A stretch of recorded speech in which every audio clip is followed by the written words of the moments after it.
The baby shower froze as the deputy read Cale's name off the eviction notice. Her mimosa slipped. Daniel, Linda's only son, went pale. "This is a legal eviction," the officer announced loud enough for the neighbors. Linda, the baby's grandmother and the rightful homeowner, just smiled. In her hand, a gift bag. Baby blanket on top, court order beneath. What could drive a mother to evict her own son and pregnant daughter-in-law in front of their guests? Before we go any further, I gotta ask, where are you watching from? Drop it in the comments and don't forget to subscribe. The yarn slid between Linda's fingers like water as her eyes lifted, heart caught between disbelief and something deeper, shame. Her son Daniel, once a boy who used to run to her when his knees scraped the sidewalk, was now a grown man with his hand wrapped tightly around her wrist. He didn't raise his voice. It was low, sharp. "Get up. That's her seat." Linda blinked. I said get up," he hissed, glancing at Kay. His pregnant wife stood behind him, arms folded, a soft smirk tucked into the corner of her glossed lips. Linda caught it, that smirk.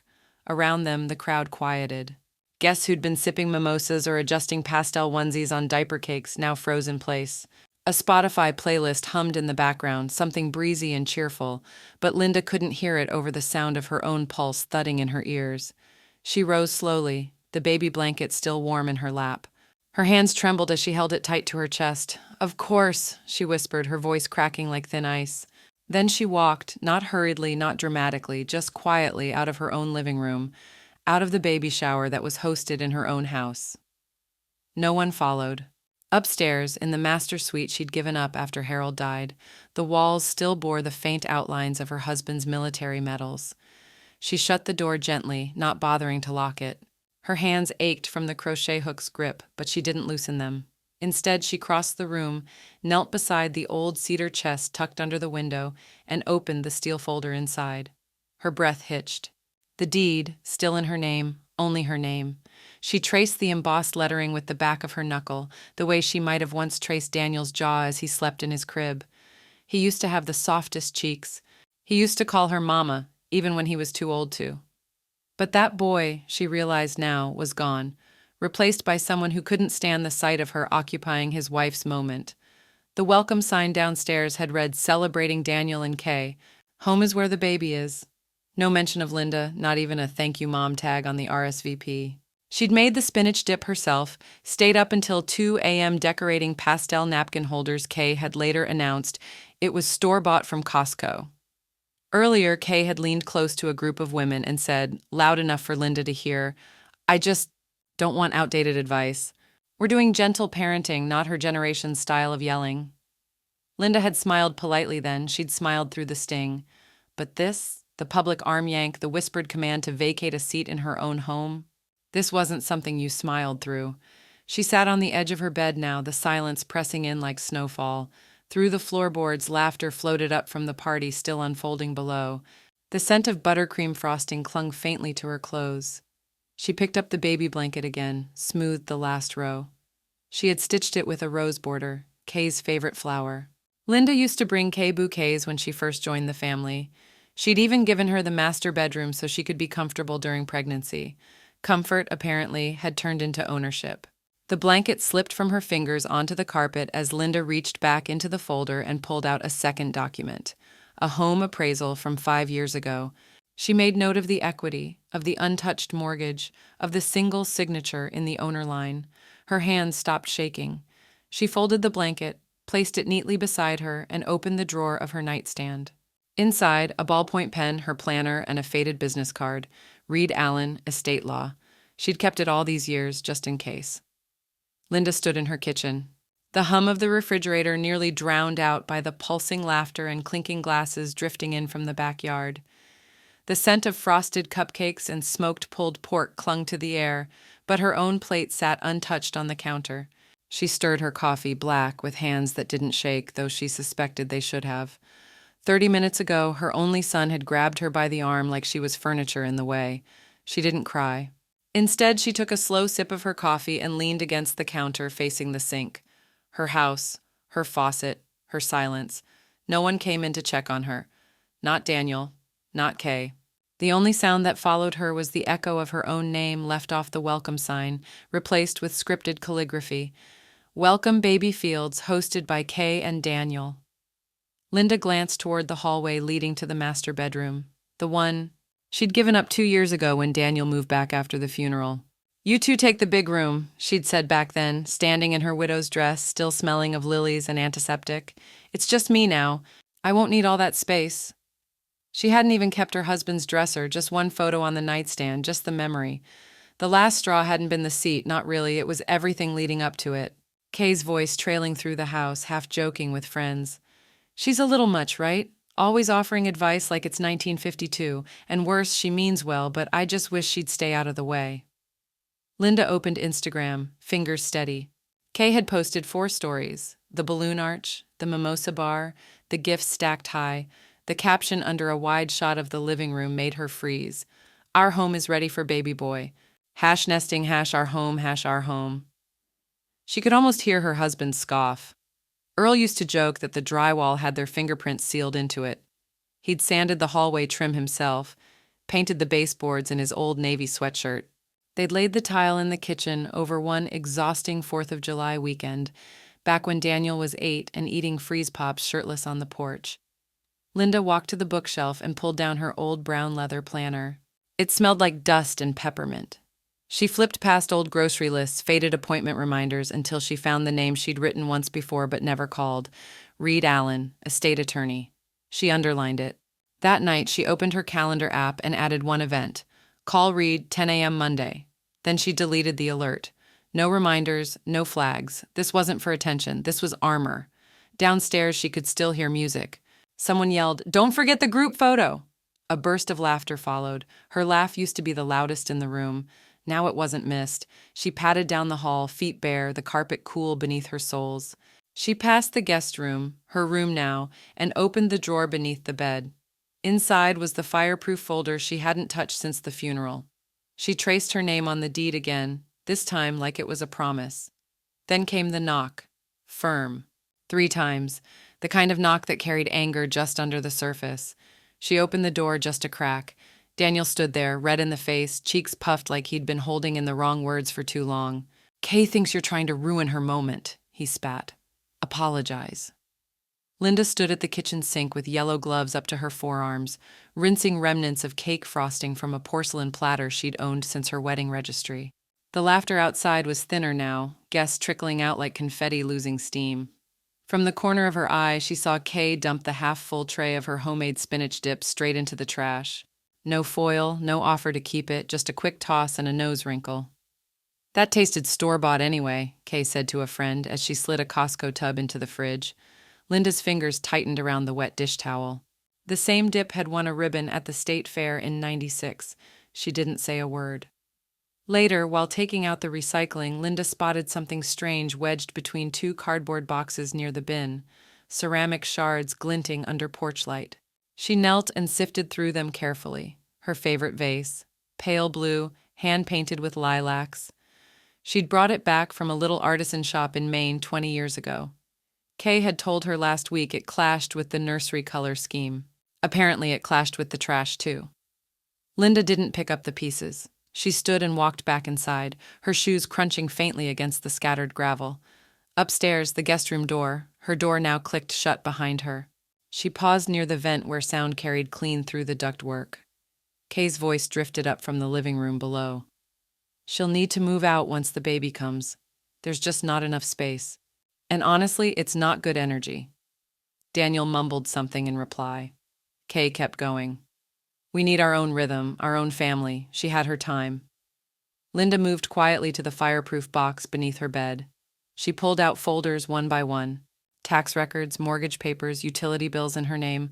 Then came the deed, her name only, no amendments. She traced her signature, the date etched from 3 decades ago. The next morning, when the house was quiet and Kay had left for a prenatal yoga class, Linda took Daniel's old laptop out of storage. She powered it up, cleaned the dust from the screen with a dry paper towel, and opened a spreadsheet. One column after another, she entered assets, appliances, heirlooms, furniture, jewelry, even the baby grand piano in the corner no one ever touched. Every entry mattered, not because of the dollar value, but because no one else was counting. After lunch, she drove to the nearest Walmart and bought a $29 Ring camera disguised as a clock. She mounted it on her dresser, aimed toward the door and closet. One screw, one app setup, and it was done. By dusk, Linda was folding laundry when the doorbell rang. It was Mrs. Gray from 2 doors down, holding an envelope. "Here's the rent check, sweetheart," she said with a warm smile. "Kay said it's best if we pay you directly now that the suite's booked so often. You've done such a nice job with it." Linda froze. "I'm sorry, what? Oh, you didn't know?" Mrs. Gray blinked, uncomfortable now. "I thought, well, we've been using the guest suite through Airbnb for the past month. Said it was part of their parenting fund." Linda took the envelope without a word. Inside was a check for $640. Her name was on it, not Kay's, not Daniel's. Heron back inside, she walked straight to her room, shut the door, and logged into her personal bank account, an account Daniel didn't know still existed. She endorsed the check. Mobile deposit confirmed. Then she closed the app, slow and steady, like someone laying the first brick in a wall. The deposit cleared. Linda smiled, just slightly. The money was hers, legally and quietly, and no one else even knew it was missing. The morning after the Airbnb check cleared, Linda sat at the kitchen table in her housecoat, cradling a chipped teacup. Steam curled from her chamomile like a breath she didn't have to explain. Kay sauntered in, wearing a workout set that still had the tag on, humming to herself as she opened the fridge. "I've been looking into retirement homes," Linda said softly, not looking up from the tea. Her voice was calm, barely there, like it might disappear if the moment got too loud. Kay turned, eyes widening just enough to betray surprise.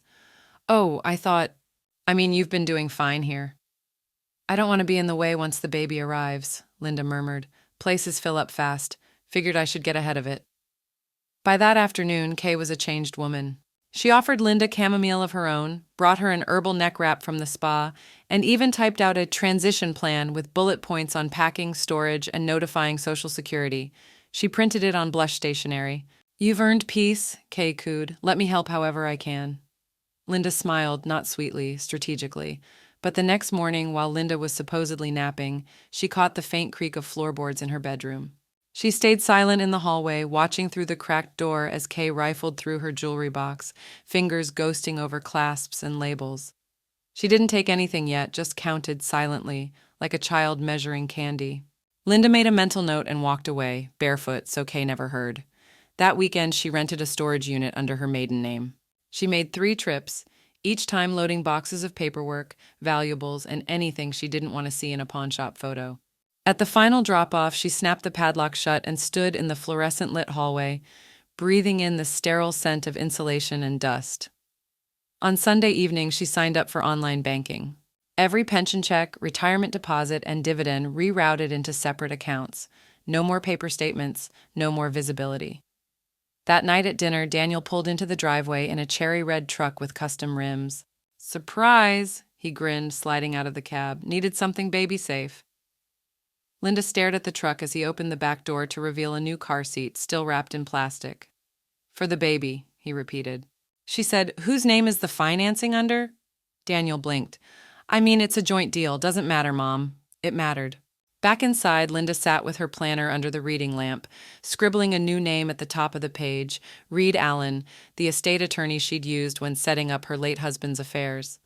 The next day, she called him. "I just need to confirm something," she said. "You still own the house outright, Miss Mayhew," Reed replied, not even pausing. "Title was never amended. You co-signed their prenup, remember?" Linda did remember. She'd insisted on it. "Just in case," she'd said once, back when she still believed that insurance was for strangers. Reed paused. "Is everything okay at home?" Linda looked out the window as Daniel climbed into the truck again, revving it loud enough to wake the neighbor's dog. Kay walked out with a decaf latte in each hand and didn't bother to close the gate. "I'm thinking about a change," she said finally. "Something quieter." She leaned back, fingers curling around the pen, and exhaled slow. "Reed?" she asked, voice even and measured. "Can I legally evict someone even if they're my son?" The copier at Midwest State Bank groaned like it was choking on memory. Linda stood patiently as it spat out the final duplicate, the original floor plan of her home, drawn in fine ink and yellowed at the edges. Her name, Linda J. Mayhew, was neatly printed in the signature box next to her late husband's, both penned before Daniel ever learned to spell his own. The branch manager, a kind man with a limp and a hearing aid, handed her a thick folder. We still had your old safety box number on record. Not many folks keep blueprints anymore. They don't build things to last anymore either, she said, sliding the folder into her canvas bag. Her voice held the weight of cement curing. Back home, she cleared the dining room table. Among birth certificates and social security cards was the forgotten prenup she'd insisted Daniel and Kay sign before the wedding. Page 3, bottom half. The property located at 1186 Lemon Tree Circle shall remain the separate sole legal possession of Linda J. Mayhew. Her signature, their signatures, notarized, sealed. So why had Kay spoken so confidently, so publicly, like she already owned it? The next day, Linda overheard Kay talking to a neighbor through the back fence. She gets confused sometimes, Kay said. I don't know how much longer she'll even remember what room is hers. Linda's hands trembled, not with doubt, but with restraint. Her memory was fine. Her silence, however, was thinning. The following morning, she drove herself to the clinic. I want a cognitive evaluation, she told the nurse. Full workup, no shortcuts. 2 hours of tests, drawings, puzzles, questions. When the doctor sat down across from her with a clipboard, he smiled. Mrs. Mayhew, you're sharper than most of the 30-year-olds I see. I know, she said. I just needed the paper. Back at home, she slipped the medical report into a red folder marked Legal Prep. Then she opened her laptop and began drafting a document with the quiet precision of a nurse reloading a syringe. Notice of intent to evict, date blank, signature blank, but the rest solid, enforceable, clear. She printed 3 copies. That evening, she sipped red wine in the den while Reed Allen's voice echoed through the phone speaker. You can file now, he said, but I recommend waiting until after the birth. Courts might frown on evicting a heavily pregnant woman. Linda traced the lip of her glass with her pinky. They didn't wait to humiliate me. Why should I wait to reclaim what's mine? A long pause on Reed's end, then a sigh. Well, prepare everything either way. Quietly. The next day, she sat in the sunroom watching Kay direct an Amazon delivery man like she was queen of a rented castle. Daniel, glued to his phone, didn't even look up as Linda walked past. She didn't say a word. She didn't need to. The walls remembered who built them. 2 mornings later, the mailbox creaked. Linda opened it expecting junk mail and grocery ads. Instead, a letter with Daniel's name in bold font caught her eye. The return address, Sycamore Credit Union. The envelope felt dense, the kind of heavy that comes with legal ink. She placed it on the kitchen table and stared at it like it might explode. Her hands itched to open it, but she didn't. Instead, she slid it under Daniel's bedroom door without a word. A minute later, Mom! Footsteps thundered. Why are you opening my mail? She met him in the hall. I didn't, she said. But if it's about the house, I might be able to explain it better than you can. The crinkle of plastic was the first thing she heard, that distinctive, disrespectful rustle that said, This doesn't matter anymore. Linda stared at the lump shoved. In the back corner of the newly painted nursery closet, the same closet where she'd once stored her late husband's first editions and war medals. Now, pale yellow walls smelled like fresh latex and entitlement, and her wedding dress, the one she had worn the day she became a Mayhew, was balled up like trash. She reached in slowly. The fabric was still soft beneath the thin layer of dust. The lace at the sleeve frayed, but intact. Her hands trembled as she pulled it from the bag, revealing more than just tulle, an old jewelry box, a cedar keepsake of baby shoes, and her mother's rosary, each one carelessly displaced. Kay hadn't just packed her away, she'd tried to erase her. The room, once a warm-toned library filled with floor-to-ceiling shelves and the scent of mahogany and pipe smoke, was now a Pinterest pastel haven with a neon baby-on-board sign over the crib. Linda's husband's recliner was gone, replaced by a rocking chair Kay had proudly announced came from an eco-boutique in Chicago. She didn't speak. Instead, Linda backed out of the room and pulled out her phone.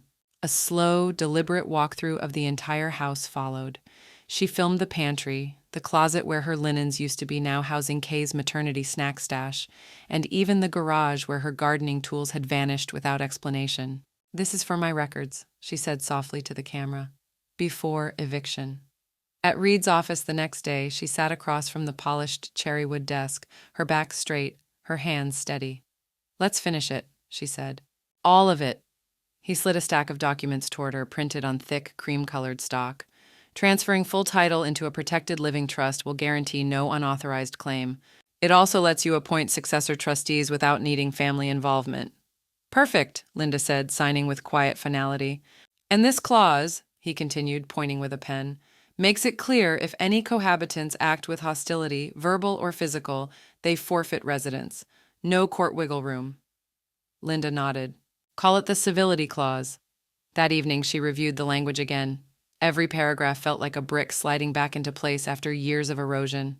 Then came the final piece, Reed's draft of the eviction notice. It was crisp, clean, undeniably legal. She folded the single-page document in thirds and slid it into a cream envelope. On the front, she wrote only one word, in looping cursive. Congratulations. By the next morning, the house was bustling again. Kay's voice carried through the walls like static. We're doing a second shower, girls only this time, no drama. Linda heard her laugh with a sugary twang that hadn't existed a month ago. She spent the day downstairs, invisible, preparing tea in her quiet kitchen while balloons were taped to the porch she built herself with her husband 30 years earlier. Then she did one final thing. Wrapped the baby gift. The soft blanket inside was store-bought, nothing handmade. The envelope rested beneath it like a foundation stone. Linda folded tissue paper over the contents, tied a white satin ribbon, and attached a small silver tag, to Kay, for the future. When Kay opened it hours later, in the living room surrounded by giggling friends and champagne flutes filled with mocktails, she reached in and pulled the blanket out, laughing. Oh, finally, something she didn't crochet. Then she felt the envelope underneath, pulled it out slowly, opened it. Silence spread like spilled water. Her eyes moved across the page, lips tightening. What is this? Linda, watching from the kitchen threshold, met Kay's gaze calmly. You'll want to read the fine print on that one, dear. It was the silence in the room that made her pause, not the sweet kind, no lullabies or wind chimes from a mobile, but the kind that falls after a storm. The walls, once dark oak bookshelves and framed memories, now radiated a pale peach sheen, a Pinterest-perfect nursery. She stepped inside and the scent hit her, fresh paint over old wood masking everything it had once been. She crouched and opened the closet. There it was, crumpled like last season's wrapping paper, her wedding dress. The bodice, once hand-beaded by her mother, was flattened, the skirt creased and dulled, all of it shoved into a black hefty bag beneath Kay's bins labeled Baby Girl's Firsts. Linda lifted it out slowly, the crackle of plastic unforgiving, her hands trembling around fabric that had known love, promises, and decades of loyalty. Her wedding dress wasn't the only casualty. As she opened the attic door later that day, the scent of mothballs and damp insulation rushed out like an accusation. There, stacked haphazardly beneath Kay's seasonal decor, were boxes Linda had labeled in her late husband's handwriting. China, do not touch, mother's jewelry, photo albums, 1970s. She reached for the top one and peeled back the lid. Broken porcelain clinked like teeth in a jar. Linda didn't cry. She walked back down the stairs, shut the door gently, and went to her room. She took out her phone and began a slow, methodical video tour.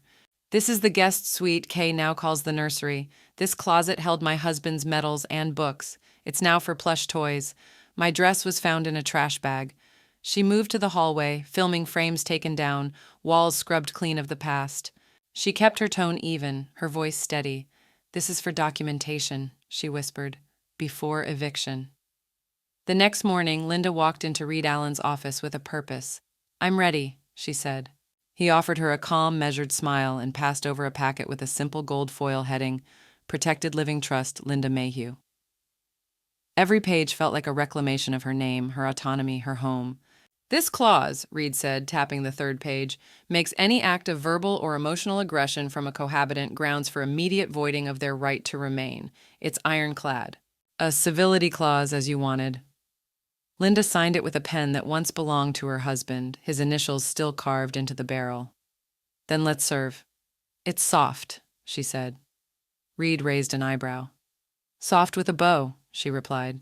That evening, as Kay giggled with her sisters while arranging gift bags for her second baby shower, Linda wrapped one of her own. A glossy pink bag, floral tissue paper, and a blank greeting card. Inside was a soft, store-bought fleece blanket. Nothing hand-knit, nothing personal, Beneath it, in a smooth white envelope, sat the legal eviction notice, clean, precise, filed that morning with the county clerk and the sheriff's office. She placed the bag carefully on the living room gift table, beside the diaper cakes and pastel boxes marked from Amazon. Then she walked upstairs, boiled a pot of Earl Grey, and waited. She didn't attend the shower. She didn't need to. Downstairs, the oohs and ahs echoed beneath the clink of mocktail glasses. Someone played soft jazz from a Bluetooth speaker. Laughter rose, then dipped, then silence. Kay's voice, high and sudden. "What is this?" Chairs scraped. Murmurs began. Linda sipped her tea, smiled slightly, and leaned back in the armchair her husband once sat in every evening after work. She said it without raising her voice, but her words landed with the weight of stone. The foyer lights buzzed softly overhead, casting pale halos on the hardwood floors. Daniel stood just beyond the threshold of her study, fists clenched, breath ragged, face flushed with the kind of indignation only the guilty ever fully wore. "You're being cold! Vindictive!" he said. Linda didn't flinch. "I'm being precise." Daniel's eyes scanned the room, maybe searching for a shred of the woman who once stayed up all night making his Halloween costumes from scratch. But the quilted warmth he remembered had been folded away and locked up, right alongside her patience. "I get it, okay? You're hurt," he muttered. "But you could have talked to me." Linda pressed a button on her phone, and Kay's voice hissed into the air like venom. Linda's husband was useless. No wonder she clings to that old chair like it's him. It probably smells like death.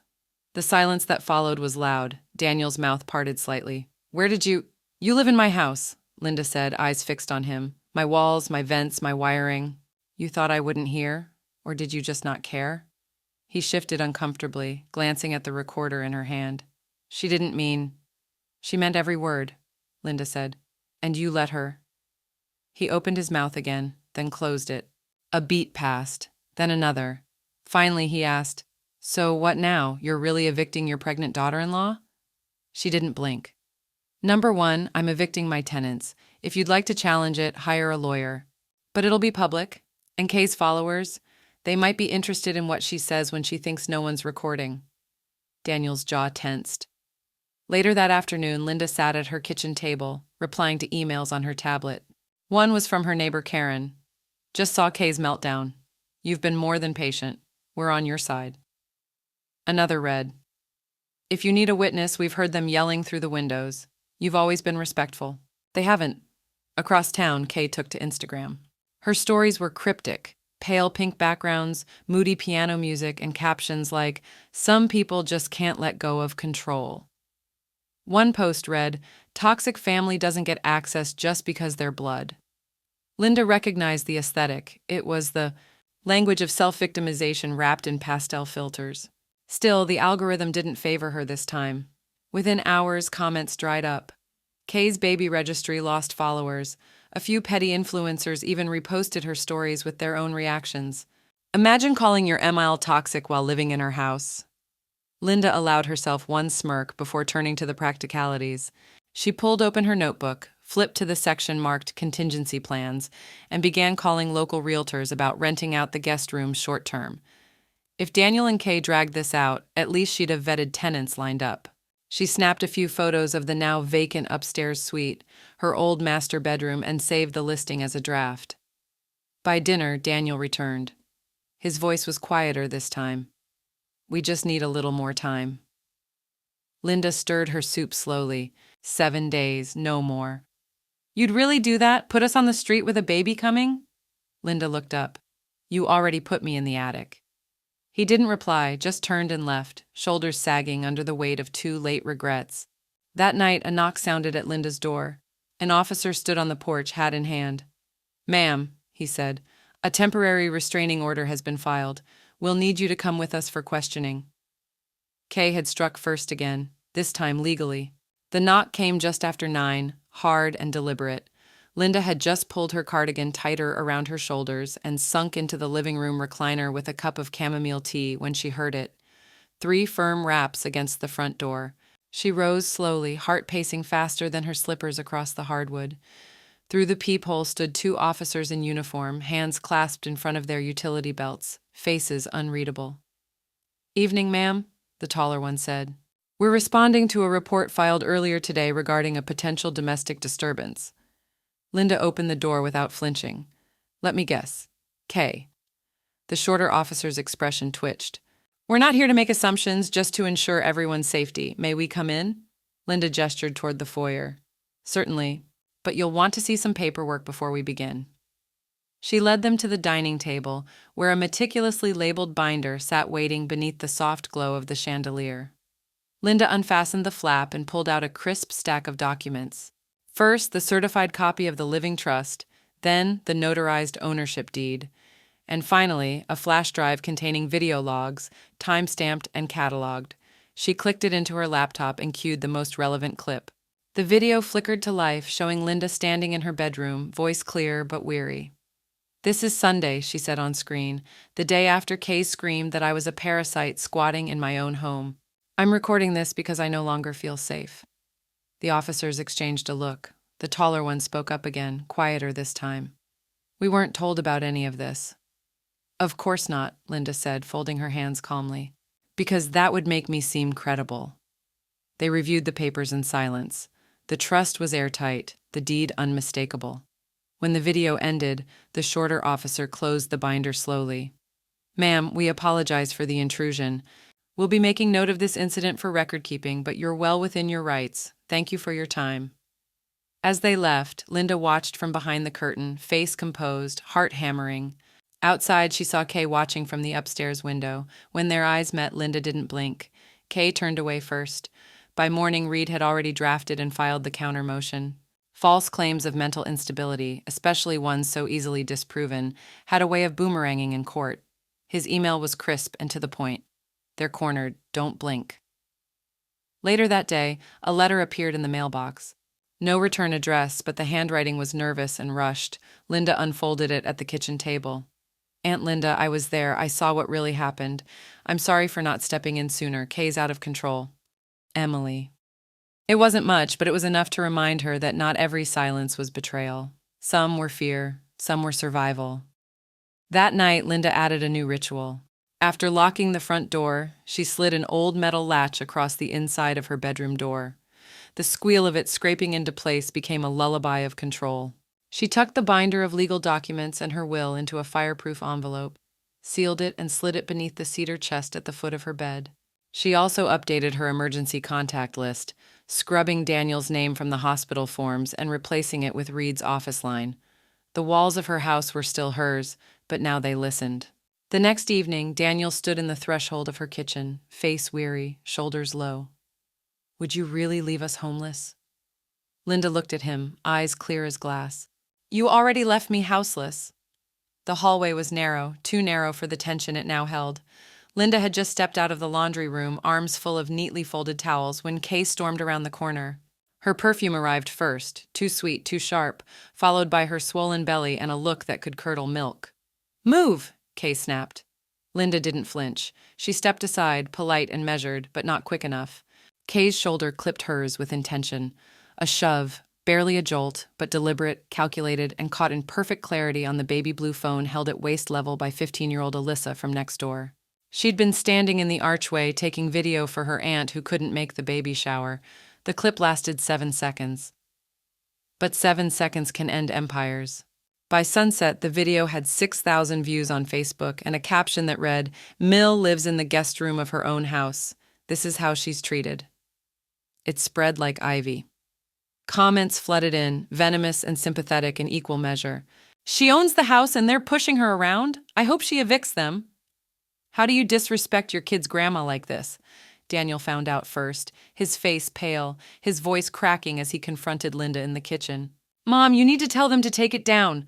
She was slicing strawberries for a salad. Her knife didn't pause. Why? It's ruining Kay's brand. Her inbox is flooded. Sponsors are pulling deals.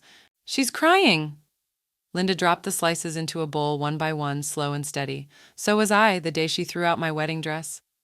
Daniel leaned against the counter, looking small for the first time since boyhood. This could destroy us. Linda looked up, her voice soft but blade sharp. Then it's doing its job. By the next morning, Kay's baby brand sponsor, Bloombox Organics, had issued a statement. We've ended all affiliations with Kay Fields pending further internal review. It wasn't just corporate distancing. The online mom groups turned fast. Screenshots from Kay's private stories, her rants about boomer baggage and getting rid of the dead weight, surfaced and circulated. One of them featured Linda's garden with the caption, "Ugh, her flowers smell like old lady regret." Linda never commented, never liked, never shared, but she watched and waited. Then came the podcast invite. The subject line read, "A voice for the silenced, interview request, the quiet power of mothers." Linda sat in her reading room, formerly the nursery Kay had painted over, and spoke for 34 minutes. She didn't name names. She didn't raise her voice. She told her story like stitching a quilt, line by line, no skipped corners. "I was made to feel like a relic in the home I built," she said, voice calm, lips steady. "So I reminded them who laid the foundation." Listeners flooded the comments. People from across the state and then the country shared stories of elderly parents pushed aside, mistreated, erased. One morning, a bouquet of white lilies appeared on Linda's porch. No card, but the vase was familiar, cut glass from her wedding registry in 1981. She'd last seen it in the guest room closet, which Kay had decluttered last month. She left it outside untouched, letting the sun do what it would. Reed called the next day. Kay's filed to contest the trust. Linda was quiet a beat. Then, "Of course she did." Reed paused. "We're ready. Let her bring her best. She's walking into a buzzsaw." Linda made tea. Outside, Daniel cried in the driveway. The sobs weren't loud, just jagged gasps, like a boy who'd finally realized he wasn't welcome home. The blinds in the kitchen window were half closed. Linda stirred honey into her mug and watched him from behind the slats. He stood near the hydrangeas she planted last fall, shoulders hunched, hands open like prayer. The cold hadn't bitten yet, but the clouds were the kind that held thunder behind them. When the knock came, she was already at the door. "Mom," Daniel said, voice cracked and small. "Please, just until the baby comes." Her tea was still steaming in her hand. 10 days, she said. "That's it. No arguments, no shouting. You stay out of my room, my office, and my storage, and Kay doesn't speak to me at all." Daniel nodded too quickly. "She won't be a problem. She's just stressed." Linda held his gaze. "I bet." He reached out to hug her. She didn't move. He dropped his arms. Inside, Kay avoided eye contact as they carried their bags back in. Her belly led the way, but her eyes were cold. She didn't say a word. Linda didn't offer any. On the third night, Linda heard her crying behind the closed bedroom door. Not loud, not desperate, just sharp sniffles and the squeak of the old floor vent when she paced. Still, Linda didn't knock. Compassion and boundaries could live in the same house for now. The days passed slowly, measured in silence and side eyes. Linda moved through her routines like breath. She washed her sheets. She arranged her pantry. She took a photo of every room, every drawer, every shelf on her phone. They filed neatly into a folder named Before They Go. She stayed out of their way, but kept the camera rolling on her Ring app. It was mounted now outside her bedroom door. On day 5, she started assembling a memory book, not of them, never of them, but of the house. Black and white photos of her husband sanding the stairs, a photo of the swing Daniel fell from at age 9, grinning through a chipped tooth. She left blank spaces where photos of Kay might have gone, pages as quiet as her anger. The locksmith arrived on a Tuesday. He was young, polite, wore thick gloves and a Notre Dame hoodie. He examined the back door's latch and the basement lock. "Someone's tried to pop these," he said. "Looks like with a flathead. I'll replace them." Linda nodded. "Please make sure they don't match the old keys." That night she sat in her husband's recliner. The leather had cracked and the arms sagged, but it still carried his scent faintly, like aftershave and oak wood.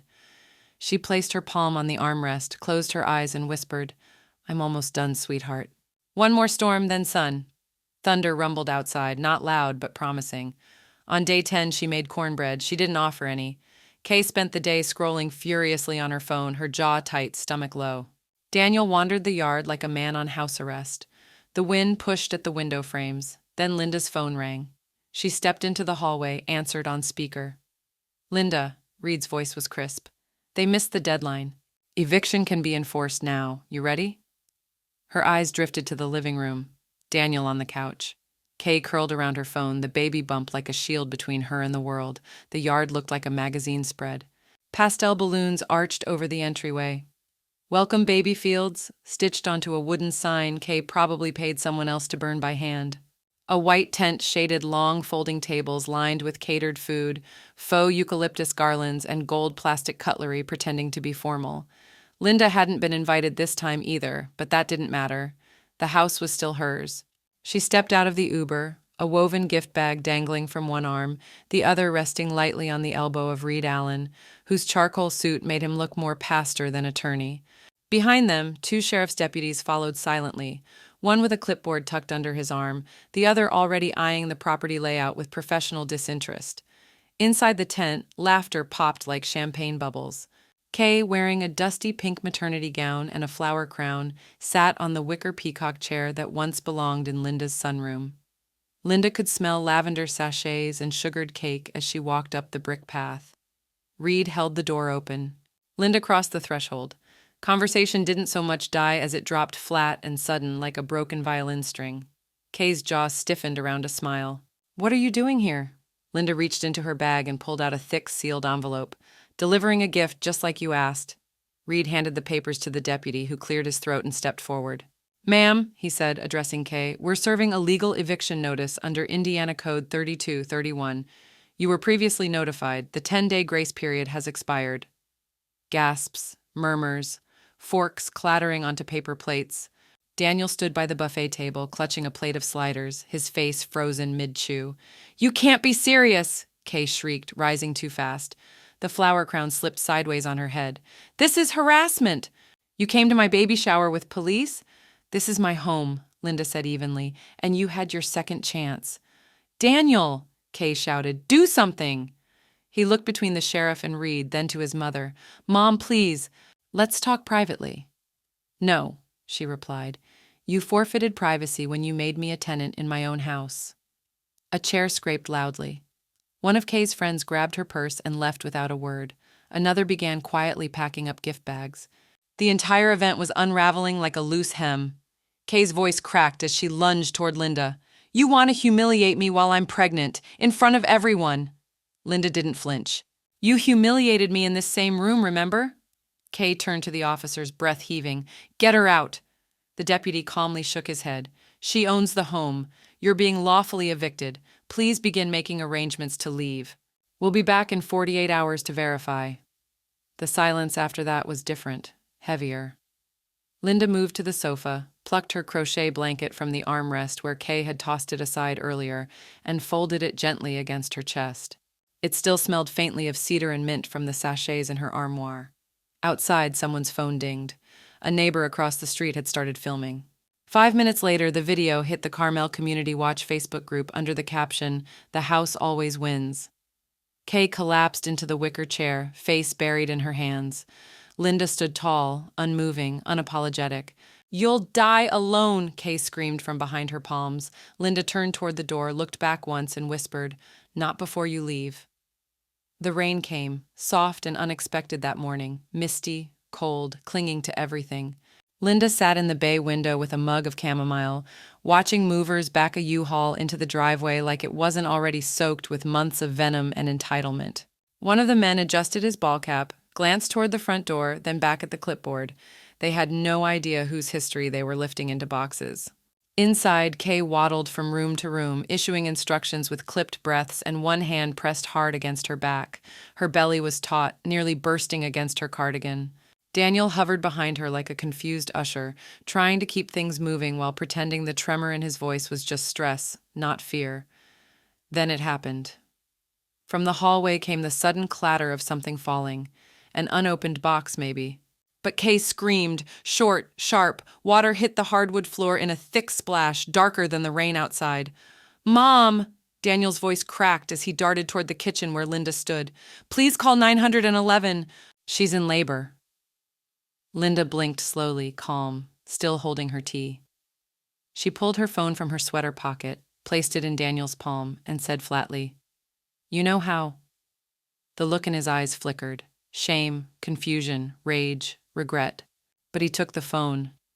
By the time the ambulance arrived, Kay was hunched in a kitchen chair, wheezing through contractions, surrounded by open boxes and a half-packed nursery mobile tangled in bubble wrap. The paramedics moved quickly. Daniel followed them out, one hand on Kay's shoulder, the other still holding Linda's phone. Linda didn't follow. She stood at the top of the porch steps and watched the ambulance roll away. The tailpipe rattled. Her son never looked back.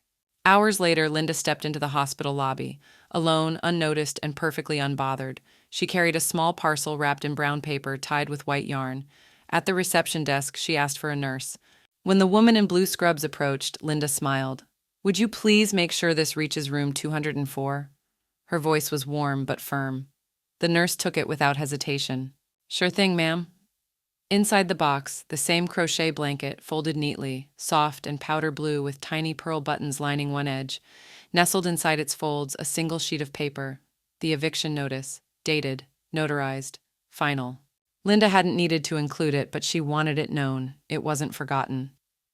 Kay's mother arrived an hour later, red-faced and tight-lipped, her voice loud enough to echo into the hallway outside the maternity ward. Linda passed her in silence. "That woman," Kay's mother spat under her breath, "threw them out while she's pregnant. Disgusting." Linda stopped, slowly turned. "No," she said. "They threw me out while I was still living."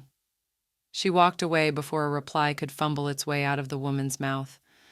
Later that night, Linda sat at her kitchen table, alone. No baby cries, no passive-aggressive footsteps in the hall.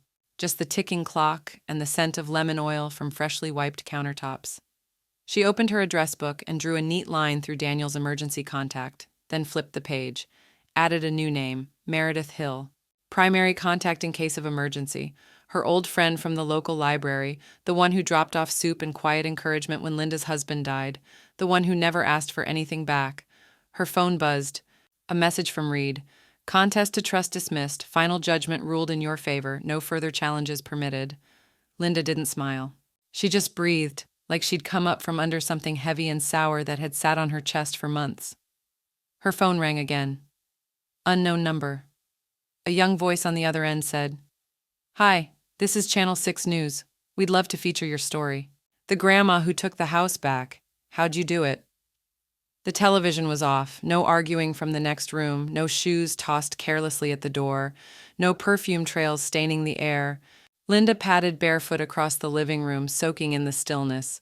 The walls no longer echoed with entitlement, just her breath, just her pace.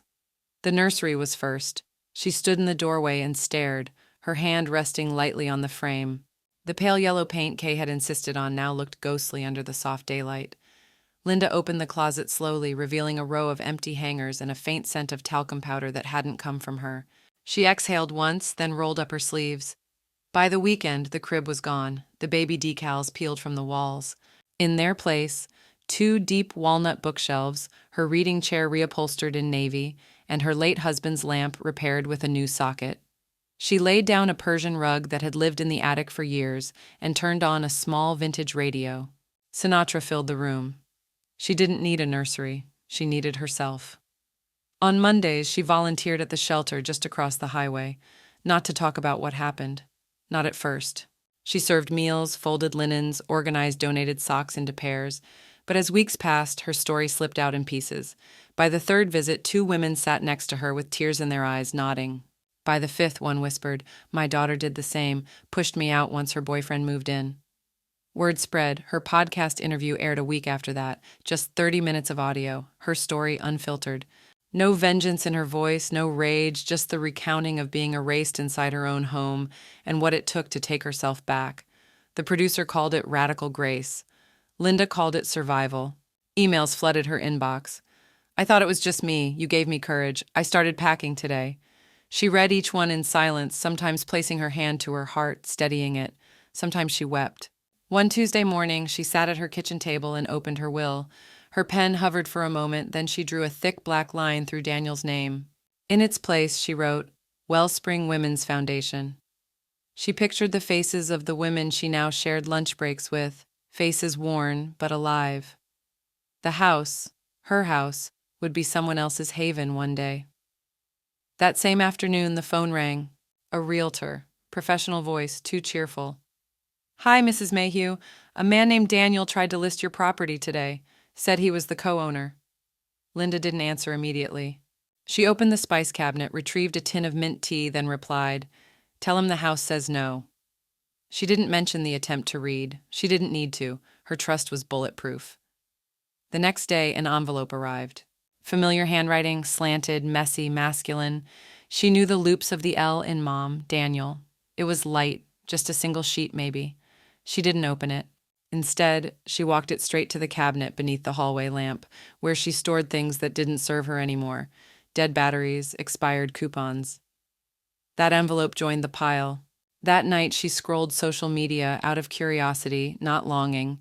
Kay had posted a selfie, pale, tired, no baby in the shot. The caption read, "She took everything." Linda stared at it for a moment, then whispered to the screen, "No, sweetheart. I took back what was mine." She lit a lavender candle by the window, opened her leather-bound journal, and wrote in thick, confident strokes. Chapter 1. After Them. Linda sat in the same armchair where her son had once yanked her arm. The afternoon. Sun streaking through the lace curtains, softening the memory but never erasing it. The crocheted baby blanket, the very one she had held that day, was now folded neatly on the side table.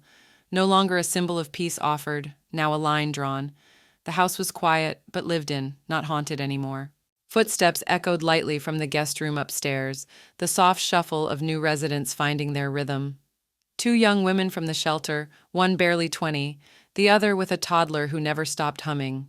They called her M. Linda said it like it meant something, like it carried weight, and to them maybe it did. One evening, as they folded laundry together on the back porch, the older one, Bree, picked up a skein of yarn from a basket near Linda's rocking chair. "Is this how you start?" she asked, holding the hook like it might break. Linda smiled, settled beside her, and took her hands gently. "That's how you start anything," she said. "You just loop once, then again, then again." Her voice caught, not with sorrow, but awe. She realized she wasn't just teaching stitches. She was weaving something back together. The next day she found a small package on her porch. No knock, no note. Just the wind shifting slightly as she opened the door. Inside, a picture frame, worn wood, cheap glass, a photo from years ago. Her and Daniel, his hand clutching hers at the state fair, cotton candy on both their cheeks. She touched the image but didn't cry. She set the frame on her bookshelf, not in the center, off to the side. Not forgotten, just no longer front and center. Later that week, she stared at her phone for a long time, thumb hovering over his contact. Daniel Sell. The last message he had sent was months ago. "You win." No follow-up, no fight, just those 2 words, brittle and bruised. She didn't call, not yet. Instead, she brewed lemon balm tea and set folding chairs in the garden, stringing white lights along the fence. Her neighbors arrived slowly, bearing casseroles and potted plants. Even Pastor Cheryl, who had officiated her husband's memorial, came, wearing a wide-brimmed hat and a crooked grin. They gathered under the oak tree, clinking glasses of sweet tea and lemonade. Laughter danced through the hedges, real and ripe. Linda stood to speak, holding a small toast card but not needing it. She looked at the worn bricks beneath her feet. She and her husband had laid them by hand, one by one, 25 years ago. "You told me I was stronger than I thought," she said, raising her glass to the sky. "You were right." A hush fell over the group, not somber, just full of memory, of time, of the kind of grief that doesn't ache anymore. It hums.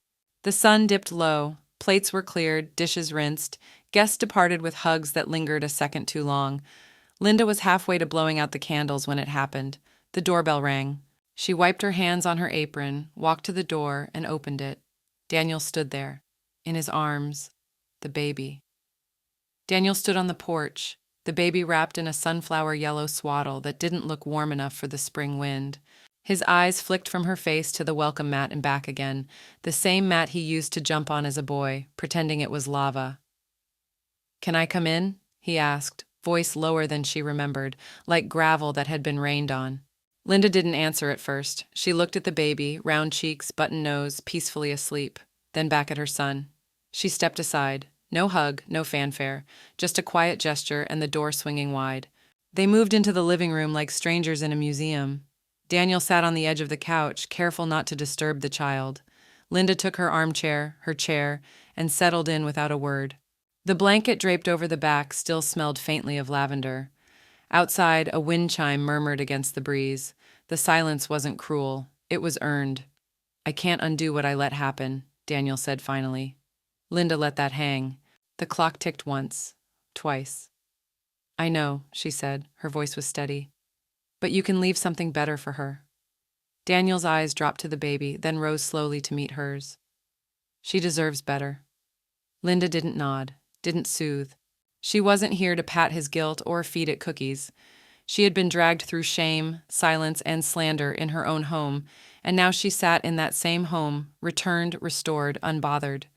She didn't ask to hold the baby. She didn't even lean forward. "You'll want this," she said, reaching for a small envelope tucked into her side table drawer. He took it, hesitated. Inside, a notarized copy of her trust document, his name still missing. Daniel read the top lines, fingers tightening around the edges. "I understand," he said. A pause. "Too late, but I do."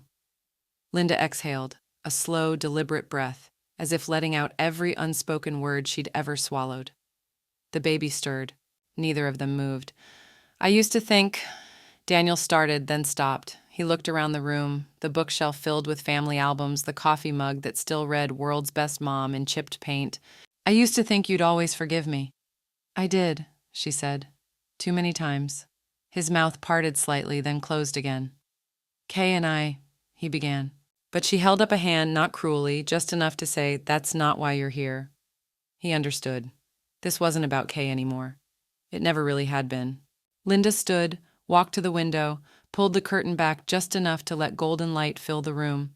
It kissed the hardwood, the old piano, the top of the baby's head. "You ever think the house remembers?" she asked softly. Daniel looked around. "I do," he said. She turned back to him. "Then remember this the next time someone tells you to choose a seat." She waited.